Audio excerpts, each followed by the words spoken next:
on the ground.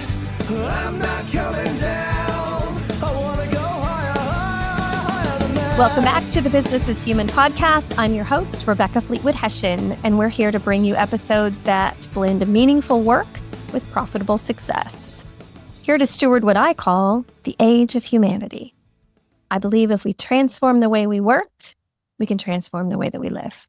As always, my friendly request, if you like what you hear, hit subscribe so you don't miss any episode, and leave a review to tell the other humans that they might like it too. Always looking to help you and connect with others. All right, let's get into it, shall we? Ladies and gentlemen, it's that time of the year again. The 7th annual Stand Tall in Your Story event is March 12th at the Indiana River Ballroom. It's an evening event, and you can check out all the information at RebeccaFleetwoodHession.com and go to the Stand Tall tab. In a world that is increasingly more artificial, this event continues to grow and expand because it's so human. This year, 8 leaders from the Indianapolis community will take the stage for their TEDx-like talk about their real life. And this event has grown 600% in the last 7 years. Year 1, I was just hoping somebody'd show up. And now here we are setting tables and believing that 500 people are going to be there. So get your ticket. Get it now before they're sold out. Hey, how's it going? Hey, I've got 5 things for you today to make your business, your team, more human, more connected, more love. How's that sound? I love helping people see the difference between, I always say, all of our thoughts come from love or fear. And it probably is starting to sound trite. And I don't want it to. Because what I love is when people start to truly understand the difference. Because what we're talking about when we're talking about love and fear is being in a protective state. I got to be vigilant, which we talked about on last week's show. I'm constantly scanning because your nervous system has one job. It's scanning to make sure, am I safe? And so when we know the difference between living in a protective state versus a connected or loving state, you start to see everything differently. You start to see your life and your job and everything differently. And so I want to give you that lens to see the world through so that you can start to find your own ways to make sure that you and your team can be more connected and more human. But I'm going to give you some for today. So just some context. Protection's not bad. It's necessary. Sometimes your nervous system senses, I'm not feeling super safe here. And that's what it's supposed to do. That's what it means. It's working like it's supposed to. But we can create teams and organizations that are more friendly to love and connection, where people don't feel like they need to be constantly vigilant or protective. Because creating organizations that are more human is not soft. It doesn't mean that we're not going after goals and we're not doing important work, but we're doing it in a way that humans have better access to their best thinking, their best creativity, their greatest innovation, great leadership. This takes some big intention. So the protective state is when your brain, your nervous system is prioritizing. It feels more like it's surviving. And so it has to narrow attention. It has to just kind of take things from a wide angle lens into a super tight micro focus. It's like, focus in. And we want to create the kind of environments where people feel wide angle lens, what's happening, what's working, what's good. And the energy that flows from that prioritizes relationships and meaning, and people feel better about their work. Time expands. You become more curious about things, whether it's your customers or solving problems. You're more grounded, you're more discerning. Energy is more focused on learning and collaboration and working well together. So the business impact of creating an environment that's far more human and far more connecting and loving has a huge return on investment, a huge upside. So I wanted to give that clarification because sometimes I just throw the, love and all of our thoughts come from love and fear. And people are like, love, my job's hard. I don't love it. I just wanted to clarify what we mean by being in a connected state. So, how can we create more human teams and businesses? Glad you asked. Okay. The first one is as a leader, or let's say you're not the leader from an org chart perspective. I'm going to say you're the leader because you care about this, and this is for you. It's up to us to regulate ourselves first. So even if you're not the boss, but you care about business, you care about your team, you're listening to this show because you care about the world, then our responsibility is to be regulated in our nervous system so we bring connection energy into the room. You don't have to be the boss to do this. But if you are the boss, you have to do this. You have to. I'm begging you. Because when you walk into a room from a regulated, open nervous system state, it's contagious. And the minute that others feel your openness, loving, connection, regulated state, they say, oh, it's safe here. Isn't that lovely? And so what that looks like is your pace is a bit slower. Your tone is even keel. You are not as reactive to people's questions. Like you need to hurry up and prove yourself and respond. You can be more reflective in your responses. You then give other people's nervous system the permission to do the same. So when someone asks a question, you can pause before you respond. You can just say, that's a good question. Let me think about that for a minute. And actually access your prefrontal cortex for a minute. Just take a beat. We don't always have to escalate urgency. We can be far more discerning about what's actually urgent and what we are unnecessarily making urgent because it's the name of the game in business.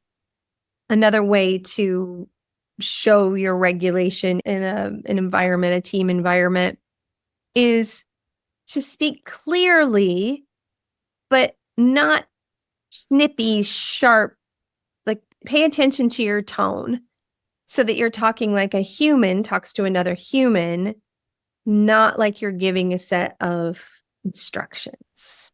People don't feel safe because of the thing that you say. It's the way that they hear it. They feel safe because your nervous system isn't triggering or alarming theirs. So the way that you deliver information from a regulated state is different than when you come in blazing from the meeting before that you ran over and now you're late and you come flying in, papers flying. I'm sorry, I'm late. Oh my gosh. Immediately, that changes the tone in the room. So enter with a regulated state is number one. Number two, and I kind of touched on this a little bit already, create clarity instead of pressure. There's this dumb thing in business that if we create pressure and urgency, people will work harder. Yeah, for a minute. And then when you leave, they're not gonna. That urgency that you think you're creating creates a nervous system response that is a vigilant, oh my gosh, I don't want to get in trouble. But what you've also done when you create pressure is you shut off the other person's ability to access their best thinking and creativity. So the product that you're going to get back from pressure is less than lovely. It's not smart. It's not as good. It's probably going to need to be reworked. It's going to ultimately take you longer to get to great quality with pressure than it will be through clarity. Because when you create clarity, without the pressure, then people are clear and they love clarity. When we give pressure and lack of clarity, oh my gosh, that's like business disaster 101. But when you give clarity, then their nervous system calms because they don't have to guess. Oh, good. I know what they want. Yay. They know what matters, what success looks like, and what is required right now and what's not required right now. That's a big one. Because clarity on what is important right now, sure. But sometimes you also have to say, and that means we're not going to focus on this like we were, because otherwise people just pile on. So the more clear you can be about what is important right now and what isn't required or important right now, that's the snizzle. That's good stuff. And just talk plain. Here's what actually has to happen today or this week or this month. Another one, this is important, but it's not an emergency. I want your best thinking on it. Take some time to reflect. Getting me an answer tomorrow isn't better than you taking some time to think about it and getting an answer next week or getting the deliverable by a certain date. This is important, but it's not an emergency. Because another tragedy in business is everybody treats everything like an emergency, whether it's been articulated that way or not. Because the thought is, faster's better, faster's better. And so if a leader says, hey, could you get this to me? People immediately think, I better stay up all night and do it. So be really clear. Be clear on here's the decisions that we need to make. And here's the ones that can be open for a while, or we can ponder for a while, we can reflect on for a while, which means you're going to want to do that reflection for yourself so that when you walk into the meeting, you know these things and you can articulate them. And guess what that does to your nervous system? Helps you be more regulated. See how this works? Everybody wins. Number 3, slow the moment down, which isn't slowing down the mission or the goal or the expectations. If there's a goal and a deadline, great. But in the conversation about the goal and the deadline, you can slow that moment down in the way that you talk about it and the way that you actually are having an actual conversation, not just talking at people. When things are more urgent, there's a tighter deadline on things, it tends to speed up everything about the project or the conversation. And that's not helpful. And so in the interaction, the meeting about the project, the conversation about the project, little micro behaviors, let people finish their sentences. Sometimes we get so worked up and excited that somebody starts to say something and we finish their sentence, we jump in. Well, that's just fueling the nervous system dysregulation and the protective state of this project is already urgent and now I'm feeling really closed off, shut down. So just be really aware of those little micro things. Pause and ask curious questions. Don't just spin off to the next thing. It creates this like in a tizzy feeling for the meeting. Again, allow pauses before you problem solve, before you respond. Literally model saying, that's a great question. Let me just think about that for a minute. And then just pause and really give yourself a minute to think about it. It's amazing what that'll do for you and the team. A regulated moment. Conversation. It could be a conversation you're having with somebody. It could be a meeting that you're having with a group of people, but a regulated moment, even for urgent issues, will net you far greater results. I promise. Number 4, acknowledge effort before outcome. Protection and fear gets really stirred up. It thrives in environments where people feel like they're measured but not seen. Another way that I talk about this a lot is make sure that you give affirmation of who somebody is, not just what they've accomplished or what they've delivered. So an easy example is if you're talking to a salesperson, don't just comment on their quota, comment on their effort and who they are. Hey, I noticed that your relationships with customers are so good. It's no wonder you're at 105% of goal all the time. I see you. That's the comment you want to make, the I see you comment. Because connection grows when leaders see people, not just comment on their outcomes. And that means you have to actually see them, know them as people. So there's the other nervous system regulation connector point. When you are the kind of leader that sees people or who they are and the effort that they put in, and then acknowledge that with your comments, now you've created the kind of environment that opens conversations up, opens it up to feel safe, loved, all good. This isn't like fake praise, blowing smoke up somebody's skirt. I'm talking about, where did that phrase come from, by the way?